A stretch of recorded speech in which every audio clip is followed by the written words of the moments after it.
बड़े से आप सीखते हो कि कैसे आपने अपने मन में नियंत्रण रखना है, कैसे आपने अपने में समता का भाव लाना है, कैसे आपने अपनी बुद्धि को स्थिर करना है, इंद्रियों को विषयों से समेट लेना। विषयों की ओर ज्यादा आसक्ति होगी तो क्या होगा? मन भटकेगा, है ना।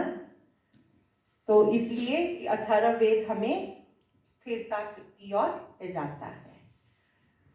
श्रीमद् भगवद गीता में भी कहा गया है, बहुत छोटा सा श्लोक है, उसमें क्लियर स्पष्ट शब्दों में बताया पूरे जीवन का। ये वैज्ञानिक क्रम है, प्रॉपर साइंटिफिक है, जो श्रीमद् भगवद गीता में बताया है। उसमें बताया उन्होंने, ध्यायतो विषयान तेषु संग उपजायते, संगात संजायते कामः, कामात् क्रोधोपजायते, क्रोधात् भक्ति, सम्मोह, सम्मोहात् बुद्धिभ्रमात् विनश्यति। कहते हैं कि ध्यायतो विषयान, जब हम विषयों की ओर ध्यान करते हैं, तेषु संग उपजायते, तो हमारी उन विषयों के प्रति आसक्ति उत्पन्न होती है। तो मतलब हमने काम करना है तो काम करते हुए उन्नति की ओर तो हम जाते हैं, लेकिन हमने उसके तरफ इतना लगाव नहीं करना कि हमें हमसे वो बुरे काम की ओर ले जाए, बुरे काम कराए। हमें ये चीज नहीं मिल रही, वो चीज नहीं मिल रही, लेनी है तो इसके लिए झूठ भी बोलना पड़े तो झूठ बोलेंगे, चोरी करनी पड़े तो चोरी करें, वो काम नहीं करना। वो कब होता है? जब विषयों की ओर ज्यादा आसक्ति हो जाए कि ये तो मैं छोड़ ही नहीं सकता, बस ये मुझे लेनी है, जैसे भी है मुझे उसको प्राप्त करना ही है। उस समय क्या होता है? कहते हैं ध्यायतो विषयान, विषयों का अगर ध्यान करते हो, तेषु संग उपजायते, संगात संजायते कामः, जब संग होता है उसके साथ आसक्ति होती है तो हम उसको पाने की कामना होती है, कामना होती है तो मोह हो जाता है, सम्मोह होता है तो मन भटकता है, मन भटकता है तो नहीं प्राप्त होती तो क्रोध आता है, क्रोध आने से क्या होता है? बुद्धि जो है आपकी भ्रमित होने लगती है। जब बुद्धि भ्रमित होती है तो इंसान नष्ट हो जाता है। कहते हैं बुद्धि का नष्ट होना इंसान को खत्म कर देता है। तो कारण मूल क्या है? विषयों की ओर आसक्ति। आसक्ति नहीं करनी, हमने अपने जीवन को कैसे जीना है? उसमें कहा ना, कुर्वन्नेव ही कर्माणि जिजीविषे शतम् समा, कर्मों को करते हुए 100 वर्षों तक जीने की इच्छा कर। तो वो कर्म कैसे करने हैं? निस्वार्थ भाव से। ये निष्काम कहने का मतलब ये नहीं है कि आपने बिल्कुल, मतलब हमने कैसे काम करने हैं जिससे हमारी बुद्धि स्थिर रहे और हम सत्कर्मों को करें। सत्कर्म क्या है? अपने शास्त्रों आदि ग्रंथों को पढ़ना, पढ़ते हुए अपनी भी उन्नति करना, समाज की भी उन्नति करना, देश की भी उन्नति करना, ऐसे सत् कार्यों को करना।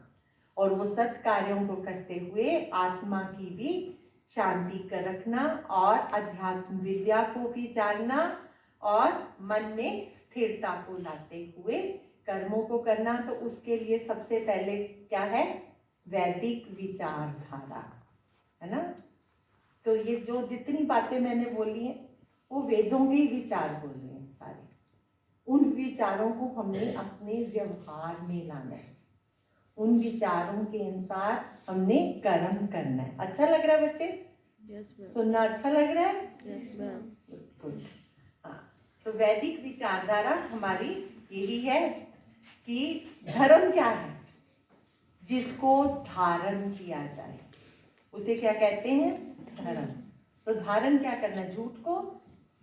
जब आप कहते हो कि दूसरा मेरे साथ झूठ ना बोले, सभी चाहते हो ना, तो फिर आप झूठ बोलोगे नहीं, है ना। जब आप कहते हो कोई मेरे साथ गुस्से से ना बोले, तो आप बोलोगे नहीं बोलोगे। यही धर्म है। इन्हीं चीजों को धारण करना जो है वो धर्म है। कोई आपके साथ हिंसा ना करे तो इसका मतलब यह है कि आपने भी हिंसा नहीं करनी। जो चीज आप दूसरे से नहीं चाहते हो कि वो मेरे साथ ऐसा व्यवहार ना करे, वो व्यवहार, उसका मतलब है कि हमने भी नहीं करना। तो जिस व्यवहार को हमने नहीं करना वो ही धर्म है। धर्म ये नहीं है कि गुरुद्वारे जाके हमने पाठ किया, मंदिर में जाके पाठ किया।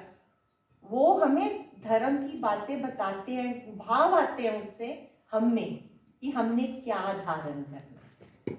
मतलब हमने किसको धारण करना है? शुद्धता को धारण करना है, हमने निर्मलता को धारण करना है, हमने अपने भावों को, उत्तम भावों को लाना है, उत्तम विचारों को लाना है। वो क्यों लाना है? उत्तम भाव, उत्तम विचार क्यों लाने हैं? एक कुआं है और एक तालाब है ना? कुएं का पानी कितना गहरा है और तालाब का पानी तो सामने ही मिल जाता है, तो फिर तालाब का पानी क्यों नहीं पीते? हमें तालाब का पानी पी लेना चाहिए, नहीं पीते ना? कौन सा पीते हैं? जबकि वो इतना गहरा है, कष्ट करना पड़ता है निकालो। क्यों? क्योंकि उस पानी में मिठास है, उस पानी में निर्मलता है, वो पानी शुद्ध है। तो इसी तरह से भावों में शुद्धता,